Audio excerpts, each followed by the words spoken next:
सबैभन्दा सुरुमा टिकटकमा जानुहोस्। को फ्री में किस तरह र टिकटकमा तपाईहरुले भेट्नुहुन्छ stream, explorer, following, for you. यसमा धेरै भ्यू आएको छैन तर मलाई फर युमा देखाइरहेको छ। अर्कोमा जाउँ। यो एउटा भिडियो छ, यसमा 17K आएको छ र यसको साउन्ड छ यहाँनिर। Okay, it's okay. त्यो साउन्डमा जाउँ। साउन्डमा गएर हेरिन्छ भने 43 वटा पोस्ट छ, बाकी अरु छ। यसको ओरिजिनल रहेछ, ओरिजिनलमा नजाउँ।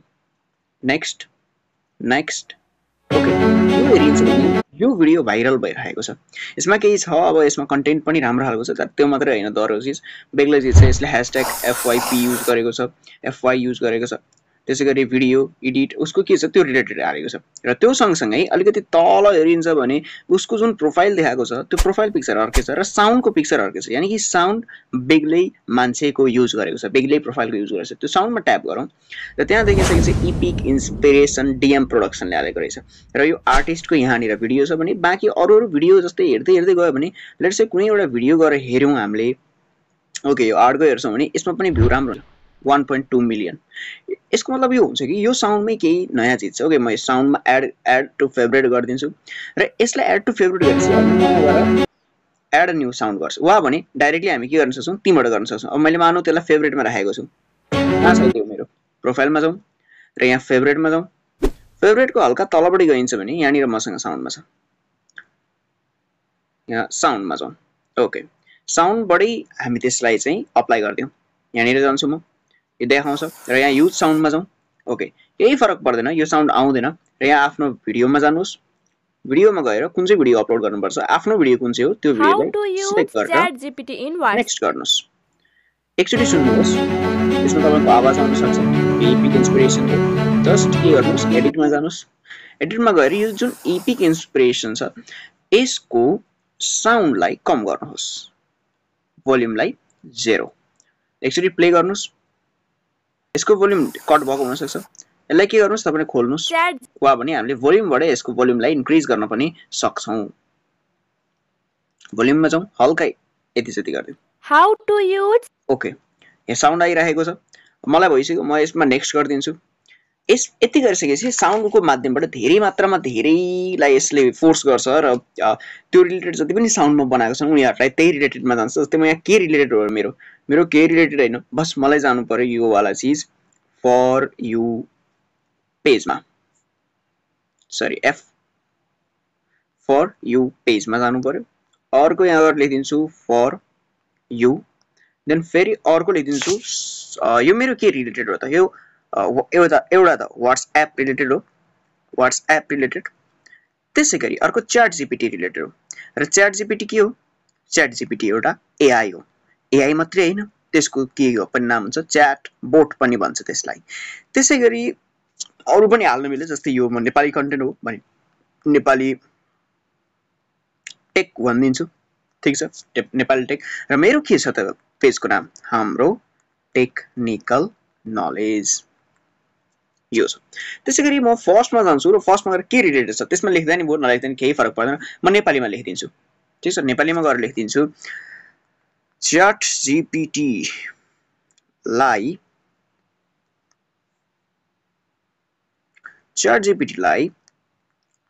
व्हाट्सएप, यो डबल नेपाली र इंग्लिश दुईटै छ है, व्हाट्सएपमा कसरी युज गर्ने, यो रिलेटेड भएको। यसलाई म तल लगिदिन्छु ताकि कन्टेन्ट चाहिँ यति मात्र देखियोस्, मेन चीज जे छ।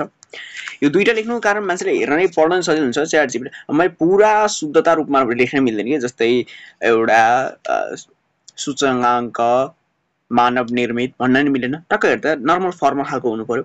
र यसमा अरु केही एड गर्दा नि पाइयो, जस्ट लाइक म केमा अपलोड गरेको छु त्यो त टिकटकमा हो नि त, त्यो कारणले टिकटक। अब यसमा के छ, मेन यहाँ तलपट्टि केही इभेन्टहरु दिन सक्छ, remembering golden and then proving snapshot, कुनै पनि हैन हो भने हाल्दा नि हो। जस्ट लाइक एउटा व्हाट्सएप चाहिँ रहेछ। ओके, स्टिकर व्हाट्सएपको हाल्दिए मैले, अरु पनि हाल्न मिल्यो। त्यसैगरी तपाईसँग केही लिंक छ भने लिंक हाल्नुस्, जुन चाहिँ लिंकमा जानलाई यसले मद्दत गर्छ। लिंक हाल्दा पनि भयो, कुनै एउटा लाइभ इभेन्टको, नभए हाल्दा नि केही फरक पर्दैन। त्यसैगरी एभ्रीवन कसले हेर्न मिल्छ, यो सबैले हेर्न मिल्छ, एभ्रीवन राख्ने पर्यो। मोर अप्सनमा जानु भने कमेन्ट गर्न पाउने कि नपाउने, पाउँछ, पाइहाल्यो। युज गर्न पाउँछ कि पाउँदैन, तपाईको यो वालालाई रियुज गर्न पाउँदैन मैले कुनै एउटा लिपसिङ बनाउँदैछु भने चाहिँ पाउँछ न तर यसमा पाइएन त्यसले पाउँदैन र भिडियोको ल्याङ्ग्वेज के हो भिडियोको ल्याङ्ग्वेज हो नेपाली तर यहाँ नेपाली छ कतै नेपाली नहुन सक्छ नेपाली होइन भने हिन्दी राख्दिउँ किनकि हिन्दी र नेपाली लगभग सेम जस्तो हुन्छ कन्टेन्ट डिस्क्लोजर एड भन्छ यानि कि यो कन्टेन्टमा एड छ भन्छ छैन एड छैन एआई रिलेटेड कन्टेन्ट हो भन्छ होइन भएदेखि हाल्नुहोस् राम्रो हुन्छ र वाटरमार्क हाल्ने हो र डिभाइसमा पनि सेभ गरिदिनु high quality upload it's okay audience control भन्छ this video is limited to यस इट्स लिमिटेड ओके किन लिमिटेड त के यो 18 प्लस यो नराम्रो भिडियो होइन यो भिडियोमा के छ भने च्याट जीपीटी लाई व्हाट्सएपमा युज गर्नेछ र व्हाट्सएप कसको हुन्छ जो 18 प्लस भएको हुन्छ ठीक छ हो त्यो आधारमा बुझ्नुपर्छ हामीले यो कन्टेन्ट नराम्रो होइन बस कन्टेन्टमा भएका चिजहरू कसलाई देखाउने त नत्र भए यसलाई 18 भन्दा तलकोलाई देखाइदिन्छ होइन परेन जो 18 प्लस छन् उनीहरूलाई र जसले मोबाइल चलाएको छ उसको प्रत्येकको जीमेल एकाउन्ट के हुन्छ 18 भन्दा प्लस नै हुन्छ ठीक छ त्यसरी युज गर्नुपर्छ म यसमा अरु पनि युज गर्न सक्छु जस्तै यो प्रिभ्यू हेर्न सक्छु र साथमा म यसलाई कभर चेन्ज गरिदिन सक्छु ओके इट्स ओके मलाई कभर चेन्ज गर्नु पर्यो भने कभर चेन्ज गरिदिन सक्छु म कभरमा अरु के हाल अपलोड कुनै कभर पिक्चर छ भने तपाईहरुले कभर अब मानौ मलाई कभर पिक्चर चाहियो ओके म यसलाई के गर्दिन्छु एकछिनलाई ड्राफ्टमा राख्दिन्छु इट्स ओके र ड्राफ्टमा राखेर म सिधै जान्छु म जान्छु च्याट जीपीटी मा म भन्छु च्याट जीपीटी लाई कि मलाई एउटा कभर चाहियो र च्याट जीपीटी लाई प्रयोग गर्न यसरी प्रयोग गर्नुस् give me one prompt for generating portrait 16 त्यो portrait को चाहिँ के हुन्छ 9:16 ratio thumbnail for how to use ChatGPT in WhatsApp ल यसलाई चाहिँ मैले prompt दिए भने यसैले आफैलाई प्रयोग गर्नको लागि prompt दिए भने यहाँ prompt उसले यत्रो धेरै लामो दिन्छ म के गर्छु यो चीजलाई select text मा जान्छु र select text मा गएर यो जुन छ यसले भनेको कुरा यो चाहिँ LLM हो LLM भने कि large language model यो आफैले मात्रै बुझ्छ अरूले बुझ्दैन हो त्यो भएर म यसलाई यही prompt यसकै prompt यसैलाई फिर्ता दिन्छु ताकि यसले सजिलो गरी बुझोस् यसलाई चाहिँ के हुन्छ नि बुझ्नलाई समस्या लाग्न सक्छ कुनै चीज के हो भनेर बुझ्नलाई अलिकति गाह्रो हुन सक्छ सो यसलाई चाहिँ मैले एउटा प्रम्प्ट दिए जहाँबाट यसले सजिलै त्यो वाला चीज बुझ्न सक्छ कि मैले गर्न खोजे के त जस्तै मैले माथि भन्ने हेर्नुहुन्छ भने मैले भनेको सिम्पल चीज जुन हामीले बुझ्छौं हामी त मान्छे बुझ्दैन नि हैन मलाई एउटा थम्बनेल चाहियो जसमा लेखेको हुन्छ how to use chat GPT in WhatsApp यसले त बुझ्दैन त्यो के हो यसले बुझ्नलाई यसले एउटा प्रम्प्ट चाहिन्छ जुन प्रम्प्ट इन्जिनियरिङ भन्छ त्यो भनेको चाहिँ हाम्रो प्रम्प्टलाई कसरी एलएलएम ले बुझ्छ अब अहिले त इन्हान्स हुँदै गएको छ हामीले नर्मल चीज भनेको नि सजिलै बुझ्दै गएको छ एआई ले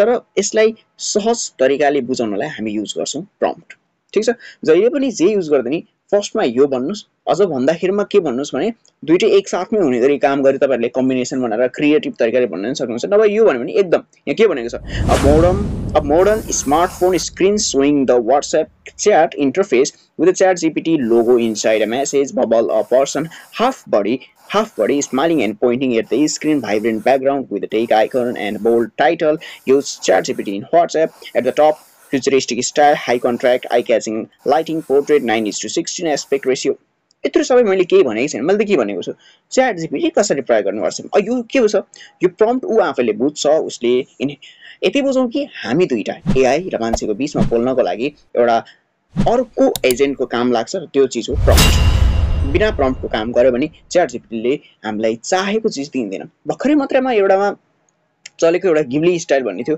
त्यो चाहिँ उसको फिक्स नै गरेको थियो if any user asked for the Ghibli style then so this भनेर एउटा प्रम्प्ट उसलाई पहिलेदेखि असाइन गरिएको थियो अब अहिले चाहिँ नयाँ एउटा यसको एआई आएको छ नयाँ मोडल आएको छ जसमा तपाईहरुले सजिलै युज गर्न सक्नुहुन्छ च्याट जीपीटी कसरी प्रयोग गर्ने भने अझै थप म अरुमा पनि बताउने छु यसलाई अहिले प्रोसेस हुन दिउँ ओके यो बन्यो यसलाई म के गर्दिन्छु यसलाई म सेभ गर्दिन्छु तर मलाई अर्को पनि मानौ युट्युब को लागि चाहिएको छ भने म भन्छु मेक इट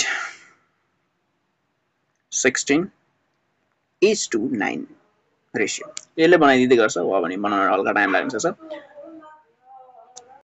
अब यो कभरलाई कसरी युज गर्ने त त्यहाँ जान्छु म सिधै टिकटक मा जाउँ र तपाईको अहिलेको ड्राफ्टमा बसेको हुन्छ त्यो ड्राफ्टमा गएर अपलोड गर्ने त सबैलाई थाहा छँदैछ त्यसलाई त्यस्तो खास केही ना प्लम्बर बुलाओ ना इलेक्ट्रिशियन के पीछे जाओ। प्रोफाइलमा जान्छु म, त्यसपछि एकछिन वेट गरौँ, ड्राफ्टमा जाउँ। पावरफुल भनेर देखाएको छ, हो यो वाला चाहिँदैन हामीलाई, हामीलाई के चाहियो, हामीलाई कभर चाहियो जुन मैले अहिले भनेको थिएँ। ओके बसिरहेर चाहिँ केही फरक पर्ने, यसलाई म क्लिक गरिदिन्छु, एडिट कभरमा जान्छु र त्यो एडिट कभरमा मेरो मैले अहिले हालेको अपलोडमा जान्छु र त्यो इमेजलाई म अपलोड गरिदिन्छु। ओके यो आइसकेपछि यसलाई म के गरिदिन्छु, यताबाट सेभ गरिदिन्छु।